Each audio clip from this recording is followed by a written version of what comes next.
You may remember back when Bishop Caggiano had Father Reggie Norman on to talk about the Black Catholic experience here in the diocese and in the United States. Well, today we are delighted to be joined by Dr. Shannon D. Williams, who wrote a book that dives deeply into the history of the Black Catholic experience in the U.S., specifically through the eyes of nuns and religious sisters. The book is called Subversive Habits, and this is a fascinating educational conversation up ahead. So keep your radio here at 1350 AM or 103.9 FM, or keep us on the Veritas mobile app on your phone. The app is available at the Apple App Store, the Google Play Store, or veritascatholic.com. And if you're listening on podcast, please help us out by going to your podcast platform and giving us a 5-star rating. And Let Me Be Frank is brought to you by a grant from Foundations in Faith. Foundations in Faith embraces innovative approaches to funding pastoral care programs in the Diocese of Bridgeport. Resources focus on energizing lifelong faith formation and discipleship and fostering a commitment to justice and accompaniment with our most vulnerable.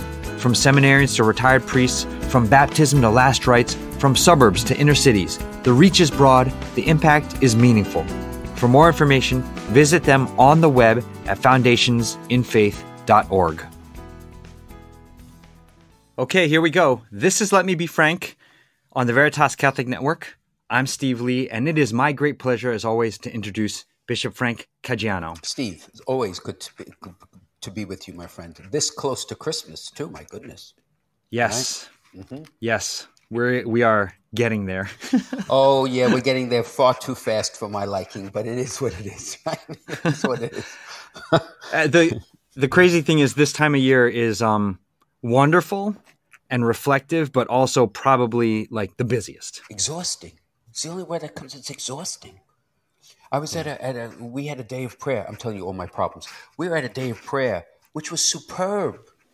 Father Schweitzer gave some magnificent talks, and I'm fighting not falling asleep, not because he's not engaging. It's just that I'm exhausted. And then I'm saying, what type of example am I showing the priests here? I mean, come on. Oh, gosh. Well, I'm actually, we have a guest today, Excellency, and I'm actually really, really excited because this is a topic that we've touched on a little bit in the past, but we've never really gotten to dive deeply into the way, you and I have wanted to. So I am going to go ahead and introduce her. Please. So we are delighted to be joined by Dr. Shannon D. Williams. Dr. Williams is Associate Professor of History at the University of Dayton. She's an award-winning scholar of the African American experience and Black Catholicism, with research and teaching specializations in women's, religious, and the Black Freedom Movement history. Dr. Williams holds a BA in History with Magna Cum Laude and Phi Beta Kappa honors from Agnes Scott College, a Master's in Afro-American Studies from the University of Wisconsin at Madison, and a PhD in History from Rutgers University. She is really well educated. She is the first Black woman elected to the Executive Council of the American Catholic Historical Association, and Dr. Williams is a co-founder of the Fleming Morrow Endowment in African American History at the University of Tennessee in Knoxville. In 2020, Dr. Williams also submitted successful proposals to establish the Mother Mary Lang Lecture in Black Catholic History at Villanova and the Cyprian Davis OSB Prize through the American Catholic Historical Association and the Cushwa Center for the Study of American Catholicism. What a resume, what credentials. Dr. Williams, welcome to Let Me Be Frank. Oh, goodness. Thank you so much for having me. It's really an honor to be with you today. Well, thank you, Dr. Williams. And we have the opportunity to explore some really important topics that unfortunately many Catholics have not really spent much time reflecting on. So this is a great opportunity. So I thank you for being with us. So may I just, as I always do, the guests that come, to the extent that they are comfortable, what has your journey of faith been like? What tell us about Dr. Williams through the eyes of faith? Thank you so much for that question. I am a cradle Catholic. I was born into the Catholic Church. I grew up in Memphis, Tennessee, in the Diocese of Memphis. And my journey has always been one of knowing that I am a Catholic, not necessarily knowing what that meant to also be an African American Catholic, but simply growing up, going to Mass every Sunday, participating in religious education on Wednesday nights, and then it became sort of Sunday mornings. But being of faith, but not necessarily knowing the history behind that faith, if that makes any sense.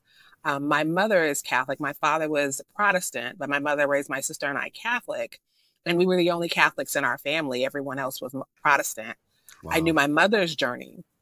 My mother was educated in the Catholic schools of Savannah, Georgia. My grandparents, who were Protestant, put all of their children in the Catholic schools of Savannah, Georgia, to be able to escape the underfunded and segregated nature, segregated underfunding of the public school system. And they had more funds, and so they put their children in. And my mother was the only one of her siblings to convert, which is how I became Catholic.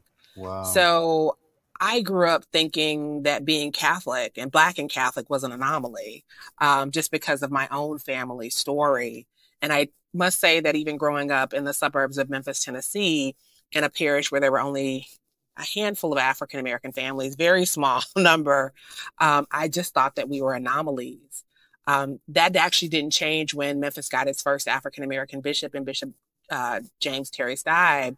So it was funny that I knew that there were Black priests because I had a Black bishop, but it never occurred to me to sort of go beyond that journey.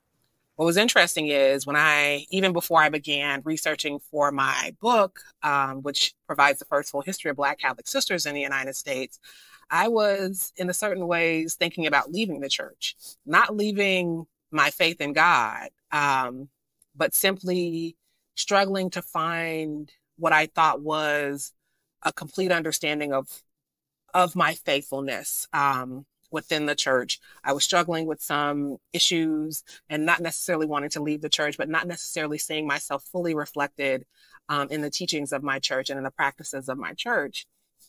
And then I think what we can say is that God intervened in my life in a very powerful way.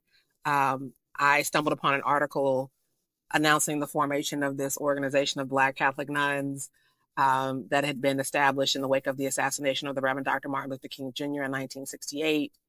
And that really, in certain ways, I don't want to say that it revitalized my faith, but it certainly kept me from leaving the church in a moment, in that first real test of my membership in the church. And when I began researching the history of these women who founded this organization and started collecting their histories and beginning to realize that there was this brilliant, beautiful, rich tradition of Catholicism that I was a part of, but didn't necessarily know the history of. That's where I am today in my faith. I was born Catholic. I stay Catholic. But thankfully, I know that I stay Catholic now because I have a fuller understanding of what it means to be Catholic. What a remarkable testimony, huh? You alluded to the fact that when you were growing up, the public schools were segregated and underfunded. What were the Catholic schools like in those days? So certainly for my mother's story, that was why. And what we have to remember is that even in the United States, even though we know that the first Black articulation of Christianity in the land area that becomes the United States is Catholicism, that the numbers of Black Catholics in the United States have been relatively small in comparison to Latin America, the Caribbean, and to a certain extent, Canada as well.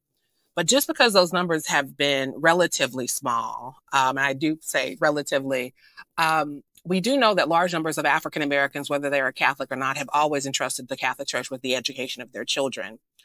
We know that African American Catholics and African Americans educated in Catholic schools have a higher educational success rate than any other group in the nation. And so there is this history that is there. So these connections to the African American community through education have always been key. And so we know that Catholic schools also served as the primary sites of evangelization in the African American community. Now, that does not mean that the Catholic educational system was not segregated, but simply in spaces where state legislatures would not provide equitable or even any funding to the African American community, Catholic schools oftentimes provided that alternative to African-American families, and certainly African-American Catholic families who were committed to upholding their canonical duty to ensure a Christian and Catholic education of their children. So that's a piece of that story. My mother comes as a result of those Catholic schools that are being established in Savannah, Georgia, which is one of the cradles of American Catholicism, and specifically also African-American Catholicism, and her being put into those schools, and then she just being one of those who converted.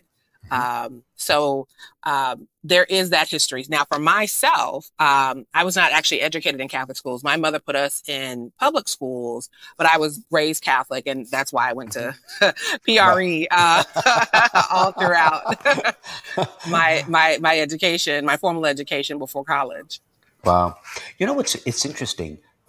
In the United States, because of the history of the church in the United States, with many immigrant groups coming from Europe, we see the church, well, it's generally kind of seen as a European church, right? But in the current world, the fastest growing part of the church is in Africa. Right. Right? And most Catholics don't realize that. Right? Right? Am I correct in that? Absolutely. Absolutely. I think what I would say is, what we are seeing, right, especially with the church's growth in the global South, especially on the African continent, we're seeing what some people can see as sort of this great diversification, I would say, of the faithful, right, or just recognizing that the church is truly becoming, its universal self. What my book and my research reveals, though, is that history has always been with us. That there have always been two transatlantic stories of American Catholicism, right? One that begins in Europe, but another one that begins with African descended people who are living in Europe in the 15th century, but also those who come, unfortunately, as a result of the transatlantic slave trade. And that transnational story of American Catholicism that begins in Africa is still ongoing. And now when we see with the explosive growth of the Catholic Church on the African continent, that is going to continue to come. But I think what was really striking for me when we look at, for example, the history of Black Catholic nuns in the United States, so many of these women could trace their lineage to the earliest days of the church and to both the African and European roots of that church. That those roots are the same. The African roots of the American Catholic Church are just as old as the European roots of the Catholic Church. For example, we remember that our cradles are not in the Northeast, but in the South, in Florida, in Maryland, in Kentucky, Louisiana, and Missouri. And in those spaces, the African American Catholic community is very large. For example, at the turn of the 19th century in Louisiana, in New Orleans, the church is a Black woman-dominated church. We also have to really reckon with the fact that it is a free African-descended woman born in Seville, Spain, named Luisa de Abrega, who is the first person to get married in the land area that becomes the United States. She is Catholic. And in 1565, she marries a Spanish soldier named Miguel Rodriguez.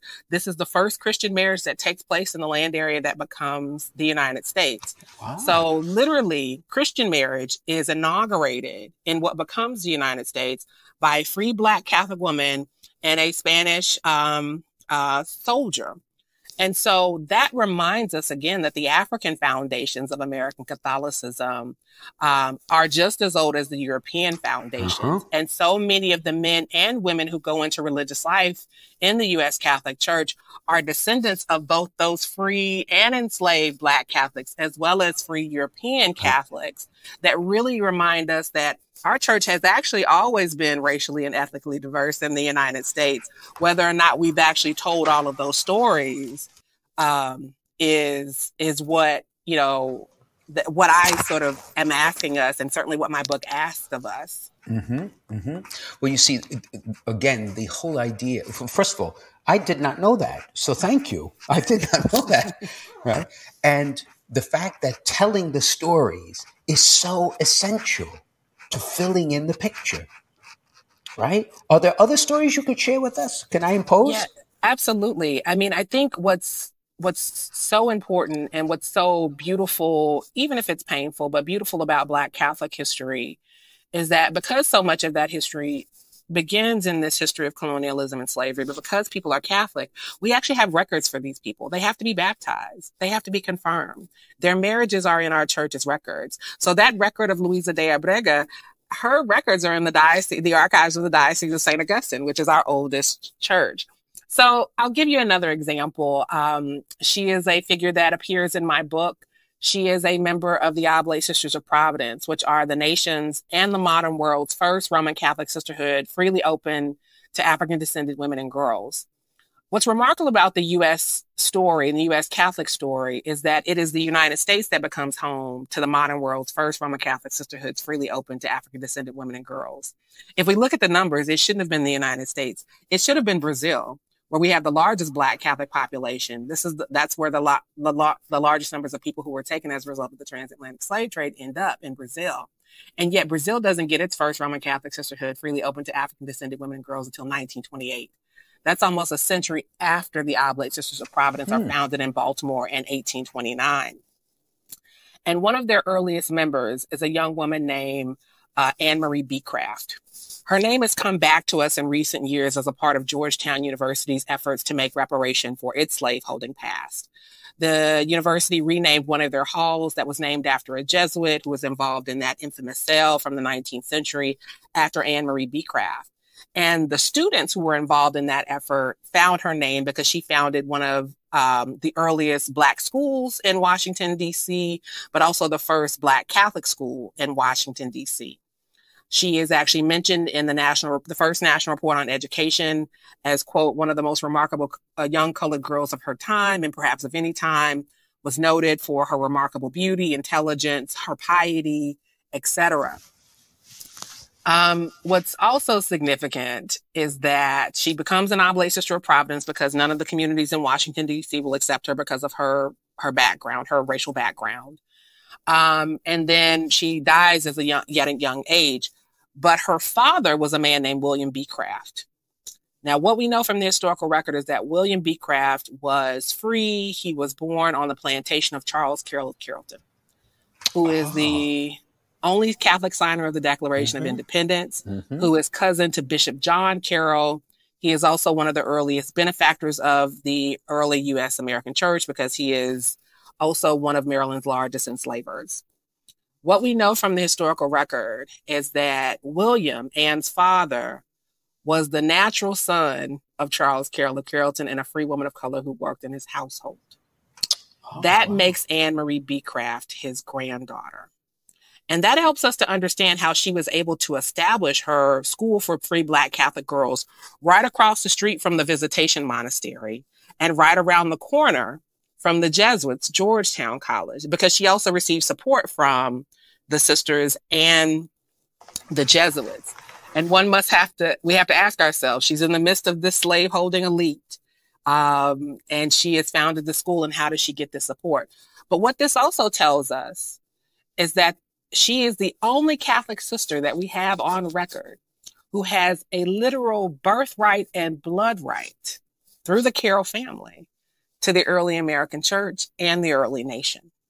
How do we not know her name? Because her parents are actually buried on the campus of Georgetown. They were notable free Black Catholics. When they died, it was noted in both the African American and the white American newspapers. They were known for their piety, how much they had given, and through their daughter and through their children, how much they had given to the church and how much they had given to the African American community.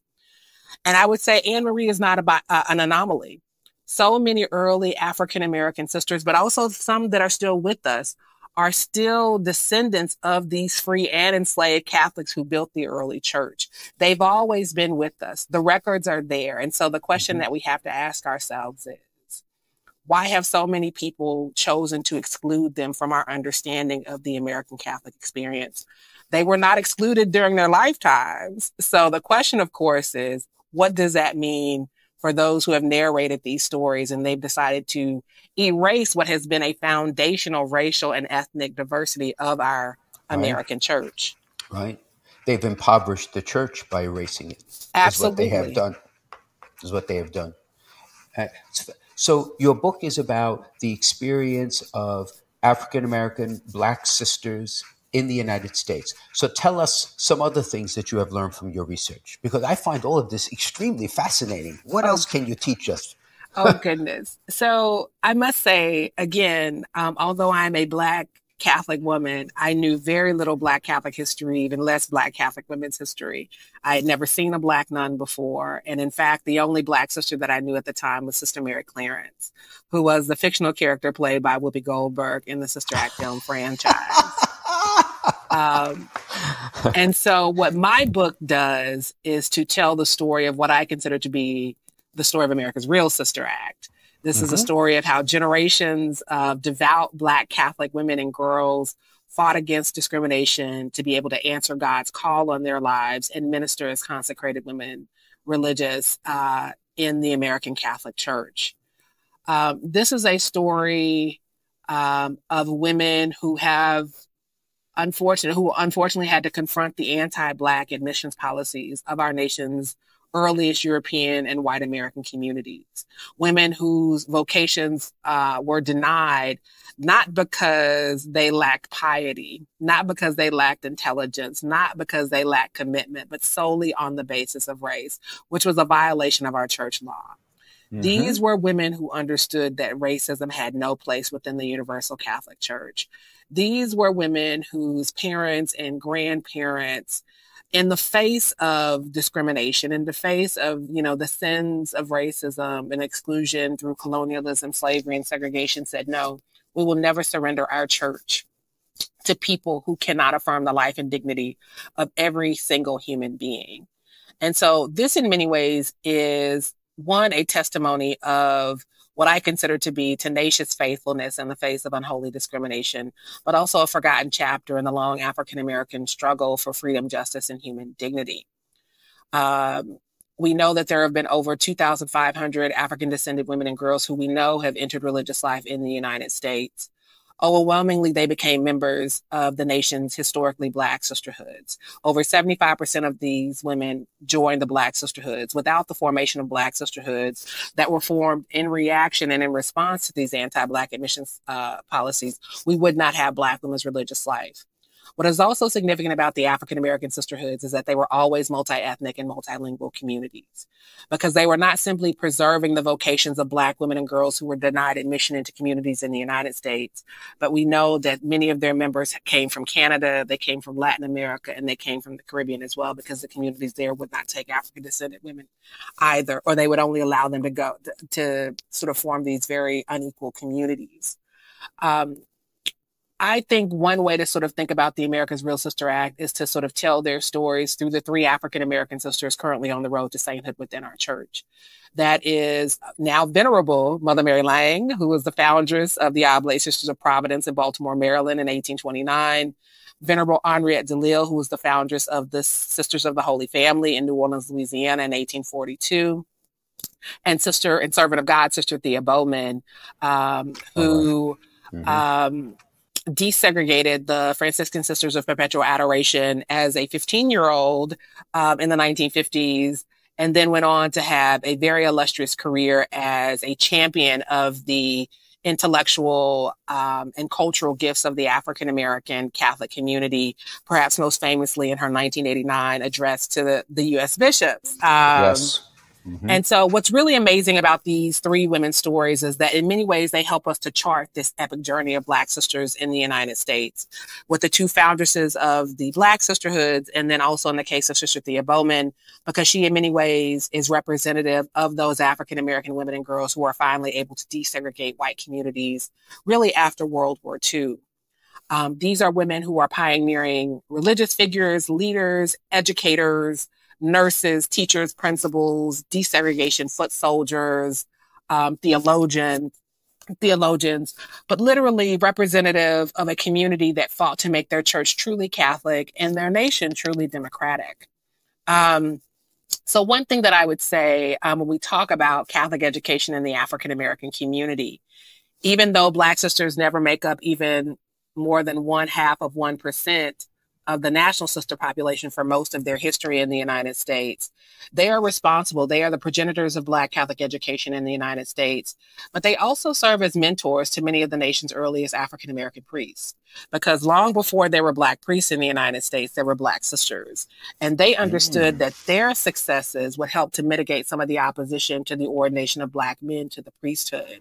And so there's really no way to talk about the Black Catholic community without talking about the leadership and faithfulness and really sort of the Herculean efforts and heroic efforts of these Black sisterhoods. I was wondering, Dr. Williams, for the established congregations that had closed the door to women of African descent to become religious in there, when did all of that end? When did that finally get resolved? So World War II is an important turning point. So I want to say that there are examples of African descended women in historically white communities prior to World War II.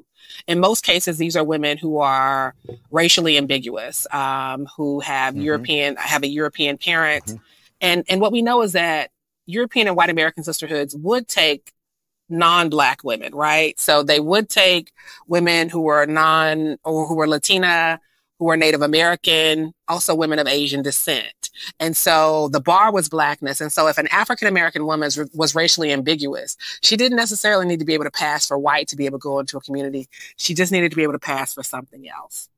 And so then that doesn't mean that other sisters of color were fully accepted in those communities. Many of those women were only allowed to serve in a domestic role. They were sometimes not educated by those communities, but they at least could get in. Blackness became the bar.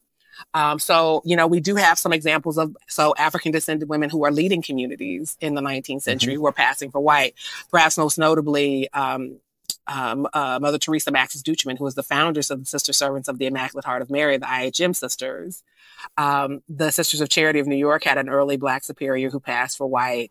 And we've just found out that, there's another community in Oregon they've just I guess they had always suspected, and I guess my book has made people more comfortable to go look now. Yes, look into it. So we do have those examples, but it's really after 1945, and it's really with the promulgation of the mystical body of Christ by the Vatican. Sort of this idea that these distinctions can no longer stand. And so clearly within the U.S. church, there are people who are saying, see this right here, this means that these policies, these anti-Black admissions policies, the color line has to fall within the church. And so that is used by the members of the African American Catholic community, but also by a small but growing number of white Catholics who are committed to ending the color line within the church to use that. So really 1945. Now, that does not mean that all communities embrace that. Sort of that fight to enter those communities was tenuous. Some communities resisted at every level. And there are many communities that have never accepted a U.S.-born Black woman. What they would sometimes do is that they would take African-descended women born outside of the United States. And that would be the way. And so what's really interesting, that happens in the United States. But then the European communities would take U.S.-born Black women, but they would not take the Black women from their colonies. What? And so it creates this division. Yeah. What's the sense of that? I think on the one hand, we certainly know that so many U.S. Black Catholic women who go into religious life, they are coming as the embodiments of that history, right? Of the church's history, unresolved histories of colonialism, slavery, and segregation within their own boundaries. So it's why European communities are more comfortable taking U.S.-born Black women, because they're not going to confront that ongoing history of colonialism, whether it is in Africa, whether it is other parts of the global South. And so it's a very painful, but it's I don't want to say that that's something that only the Catholic Church is doing, right? Like that is very much a policy of maintenance of colonialism and all of those things. But it's really after World War II. But again, there are communities that have never had a U.S.-born Black member, or they've only had one, because we also know that some communities had sort of quotas that they would only take one or two. And that was a way to sort of withstand the critique that they did not take women of color but also to ensure that their ranks never fully integrated or Wow. truly integrated. Wow. Dr. Williams, we have to take a break, I think, but don't really, what you are teaching is amazing. Oh, goodness. Right? Thank you. Thank you. It's so complex, the history. So this is Let Me Be Frank on the Veritas Catholic Network. His Excellency is speaking with Dr. Shannon Williams, the author of the book Subversive Habits, the first full history of Black Catholic nuns in the U.S.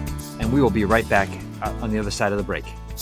If you're concerned about your end-of-life plans, searching for a Catholic cemetery, or have loved ones who are buried in one of the 14 Catholic cemeteries throughout Fairfield County, now might be a good time to begin planning for yourself or for other family members. Call one of our family advisors at 203-742-1450 and select option 5 to leave a message, or visit www.ctcemeteries.org. Many people don't realize that they can be buried with their deceased loved ones, even if all of the family's in-ground plots have been taken. The Diocese of Bridgeport Catholic Cemeteries provides in-ground burials, as well as columbarium and mausoleum options. This makes it possible to unite your family together in the same cemetery, and it's an opportunity to build a bridge for your family back to the church. Talking about this issue is not easy, but pre-need planning makes your wishes clear, reduces cost, and helps your family avoid difficult decisions at a time of grief and loss.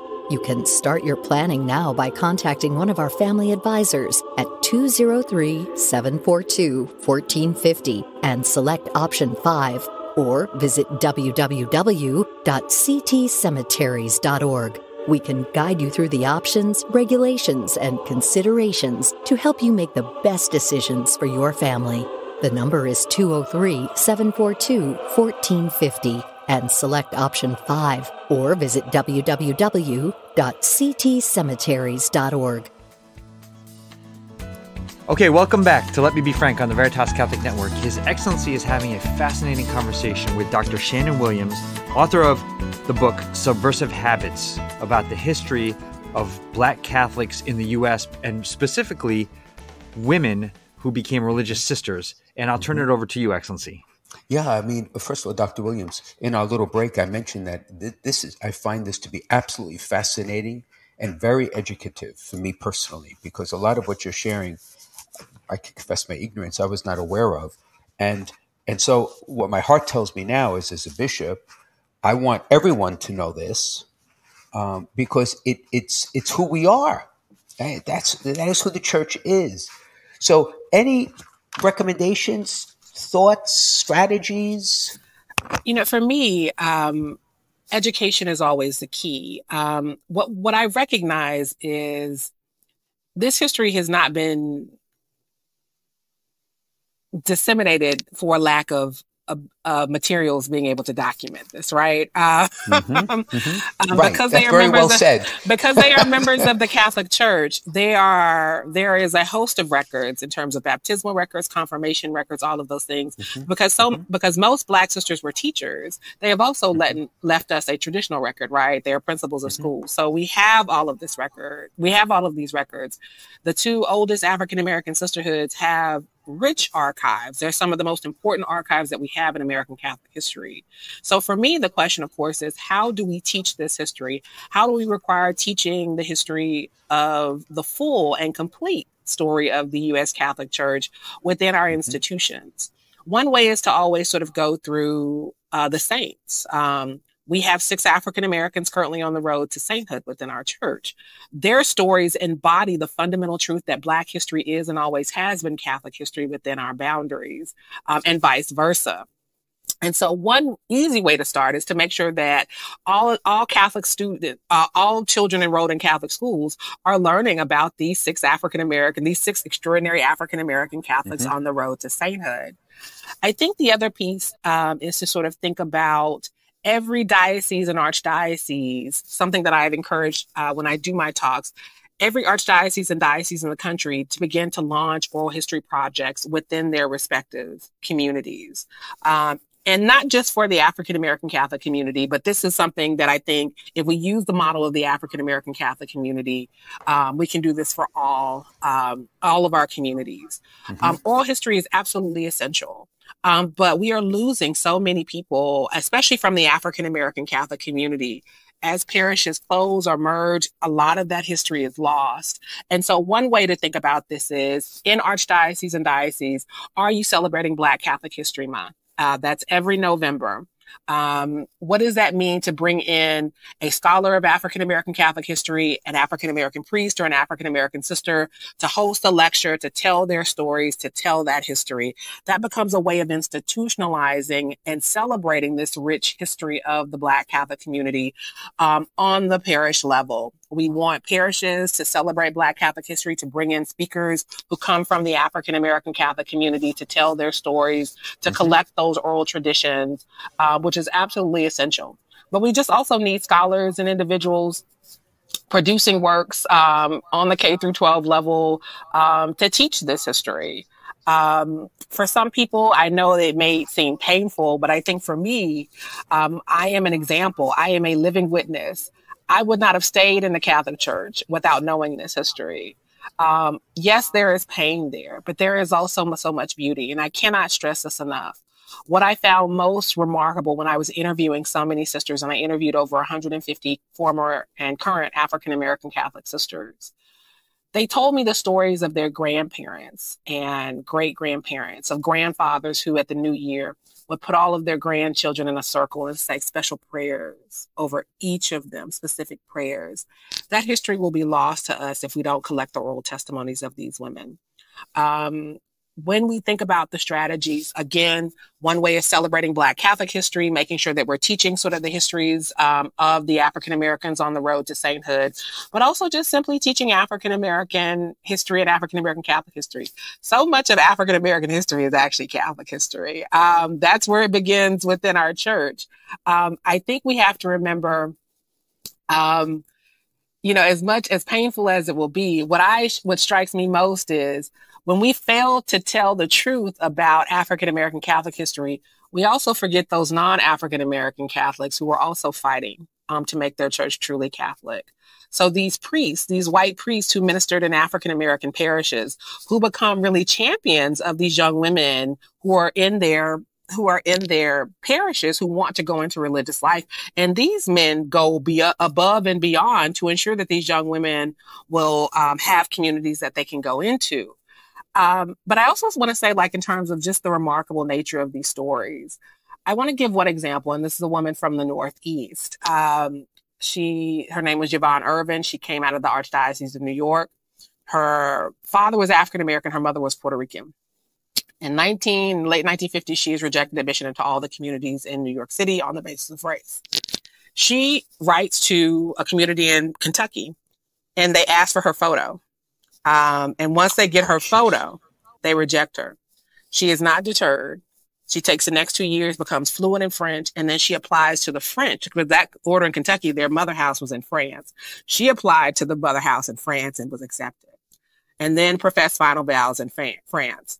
A couple of weeks after she professed her final vows, the community in France gets a letter from Kentucky.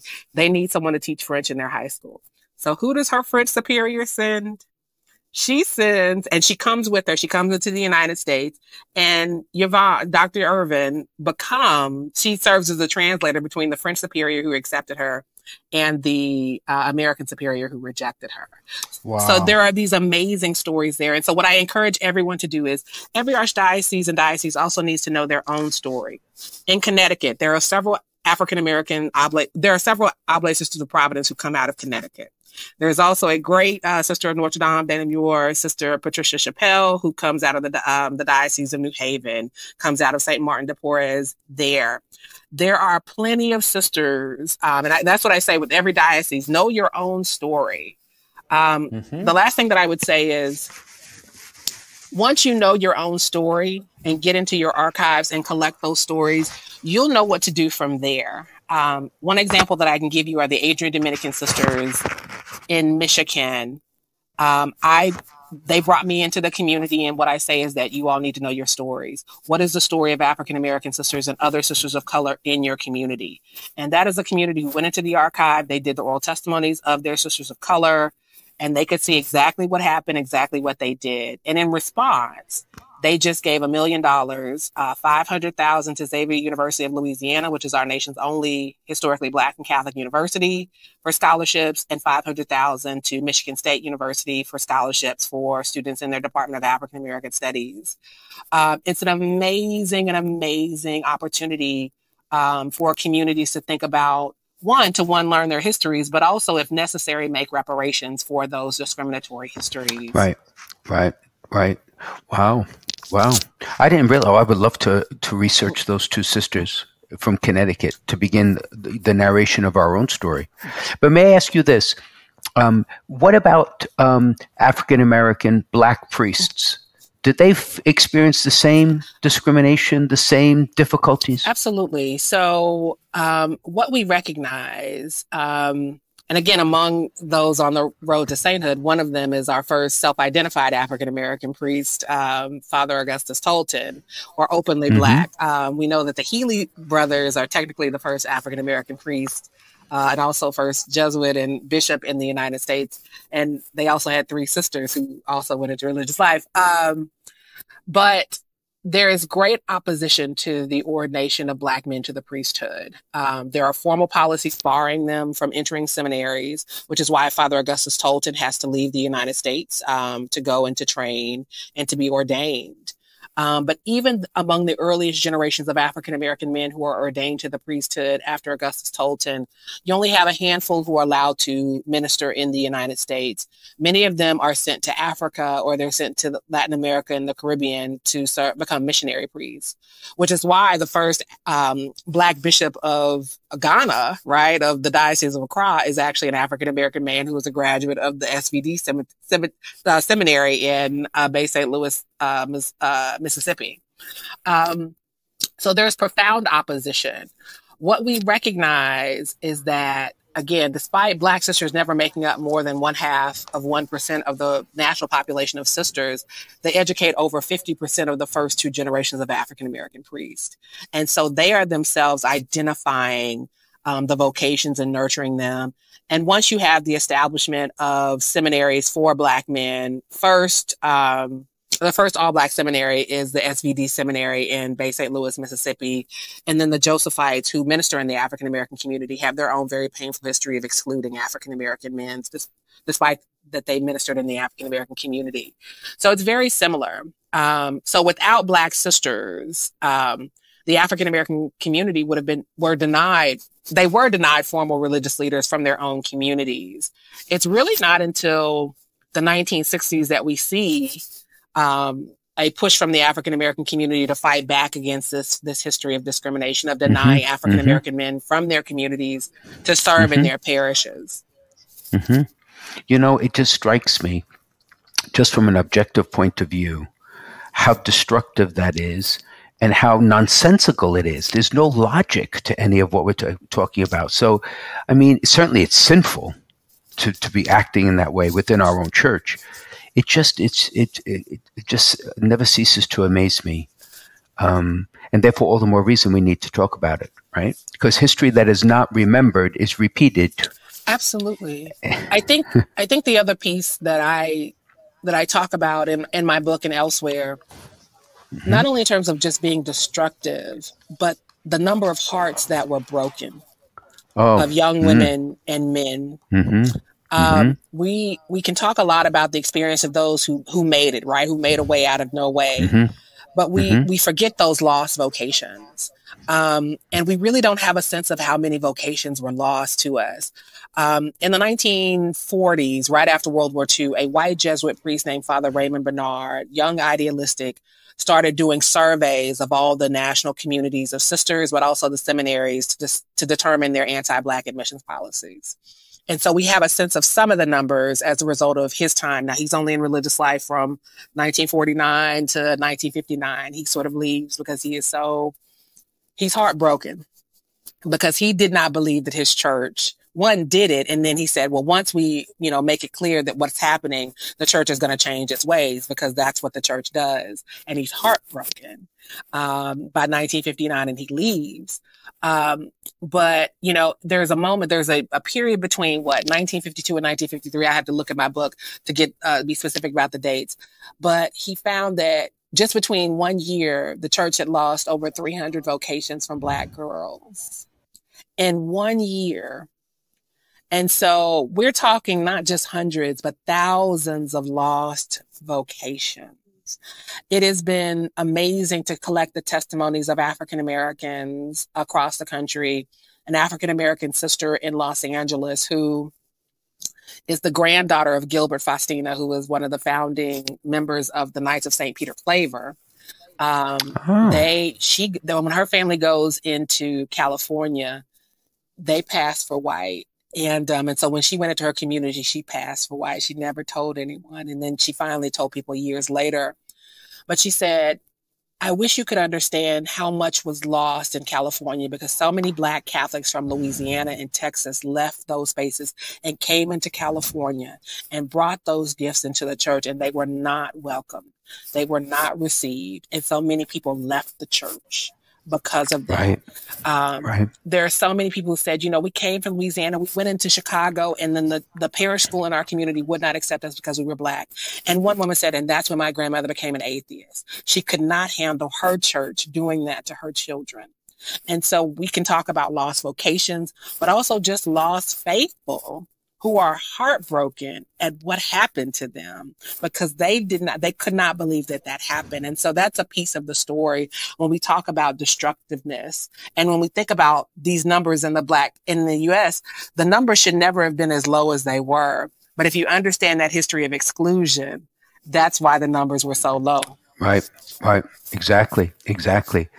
So if I may, since you are so knowledgeable and have done all this research and in many ways an authoritative figure in assessing the situation, how do you see the state of Black Catholicism in the United States today? How do you see the situation? I think it's in crisis. Now, certainly when we look at the African Catholic community, who are revitalizing and bringing so much beauty and faithfulness into our church. The African American Catholic community, though, outside of the cradles, like Louisiana, the African American Catholic communities are still there. They're still strong. But the question, of course, is if parishes are closing or being merged, if schools are not there, if the foundation, if the infrastructure is not there, people are going to hold on, but we're seeing the next generations not stay in a church where there is no infrastructure for them. And why should they? Because it requires an investment. It is an investment of people who have been uncommonly faithful to their church, whose labor and faithfulness built this church, and yet it has not been given back to them. We see the closings of offices for Black Catholics. And I want to say just something about the merging of parishes. It's one thing to merge two African American parishes together. But what was very striking in some of my oral history testimonies of Catholics, and I'll just give an example of Philadelphia, where I lived for 3 years. And I had asked an African American lay woman, I said, what's the largest Black parish in Philadelphia? And she named a Protestant church. And I said, what do you mean by that? She said, when they closed our parishes, people were so heartbroken. That's where a lot of people went. She said, if you want to find the largest community of Black Catholics, they are in this Protestant parish. And she said, if you ask every one of them, if you push them against the wall to tell them what they are, they'll tell you they're Catholic. But that closing of the parishes, and what happened in their situation was when they started closing parishes, they were asking people to go into parishes where they or their parents or grandparents had been mistreated in the past. And it was painful. Right. I may just share a vignette. When I was in Brooklyn, I was charged with merging parishes. I was vicar general at the time. And I went to a very small congregation. At that point, there may not have been 40 people worshiping in the parish, but it was overwhelmingly Black Catholics, African-American Catholics in particular. Anyway, so in the conversation, I was the one who would raise the proposition and create the collaborative committee and talk. And one elderly Black woman stood up and said, Bishop Frank, she said, I've come to know you these years, she said, and I love you dearly. She says, but what you are proposing, that is that we would go to Parish X, which I'll leave nameless, She said, my grandparents were told not to cross the threshold because they were Black. She says, so for me to go there is going to be extraordinarily difficult and painful to do. And I must tell you, Dr. Williams, I stood there with my mouth open and I wasn't quite certain what to say after that. And she came up and gave me a big hug because she realized I don't know what to say. But that was my own personal introduction to this history that is not spoken about. It's not spoken about. And it needs to be for the good of the church and for the renewal of the church. Because if we're going to renew the church, we have to renew it in truth, not in imagination, yes, right? Yes. Amen. Amen. I say this, and I think we truly don't. And again, that's why you tell these stories too. There's another. She's a former member of the School Sisters of Notre Dame in Connecticut. And she. All right, let's hear it for Connecticut. And she's from New York, but she said, in the interview, she said, my father is Italian American. Her father is Italian American. Her mother is African American. And she said when her parents got married and they had her, she said, my father took me to his parish in the Diocese of Brooklyn. And the priest said, I will not baptize her. You go to St. Peter Claver. And she said, my father never walked back in that parish. He never went back. And so when we talk about that pain that is still there, when we ask people, and so I think that's the piece, right? It's not just sort of the lack of infrastructure, the loss of churches, the loss of vibrant schools that were doing everything that they were supposed to do, the parishes that were there. It's also then when you ask people to go back to spaces and there has been no reconciliation. There has been no acknowledgement of the pain, no apology, no form of reparation to lead to reconciliation. That is where we're losing a lot of people. Yeah.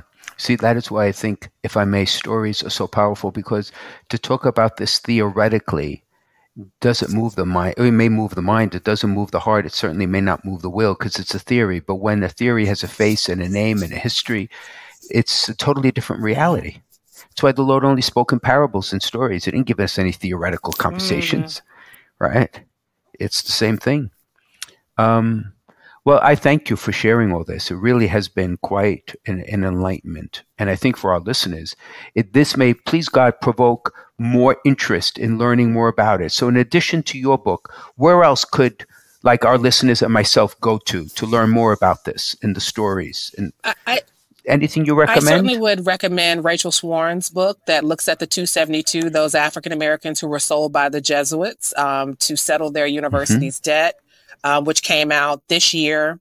I would also strongly encourage people to get a copy of Diane Matz-Barrow's book. She wrote one of the earliest histories of the Oblate Sisters of Providence during their earliest years, persons of color and religious at the same time.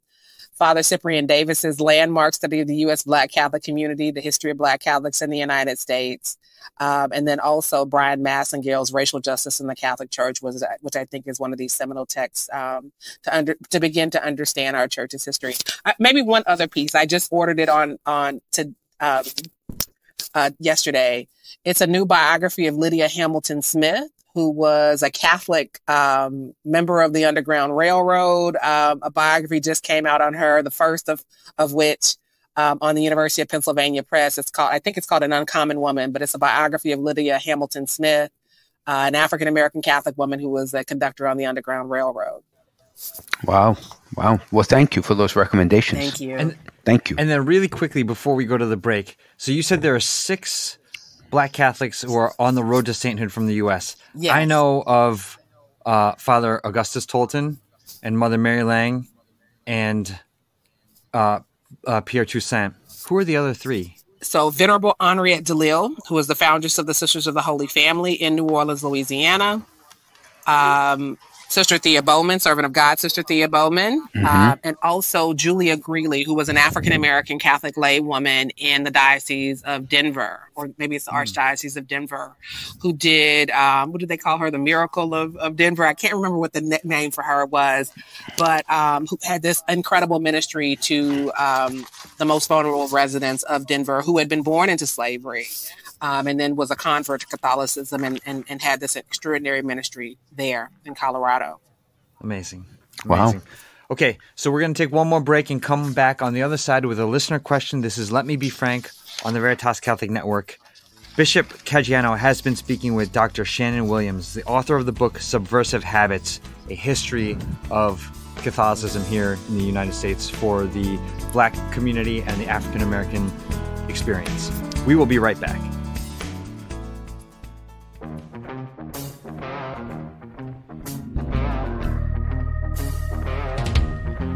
Hey, this is Matt Sparazza from The Tangent. Each week on The Tangent, my co-host, Father Sam Kachuba, and I go on tangents to show how intertwined the Catholic faith and our culture really are. With guests like Scott Hahn, Dr. Greg Pitaro, Kristalina Everett, and so many more, The Tangent is always entertaining and informative.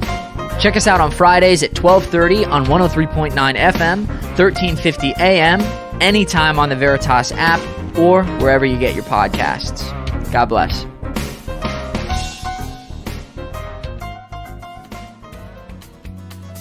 Okay, welcome back to Let Me Be Frank with Bishop Frank Caggiano. All right, Excellency, here is this week's listener question.